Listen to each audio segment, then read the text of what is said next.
If you feel show your weakness, person will understand you are a weak.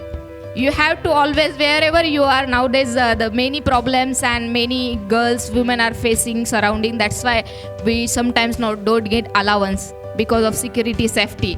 But we have to be confident ourselves. Now the Delhi, we are seeing the news. Aravali forest they are cutting. Everywhere protest happening. You are the part of Alpha Gen Zs. Gen Zs are in somewhere are protesting. For what? All Gen Zs are not bad, right? Gen Zs are fighting for their future. Now our future is in dangerous. Now we have to awake. So for that I am traveling. I want to live healthy.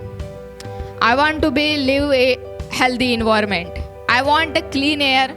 I want good food. I want good water. What is our basic need? That I want clean and good.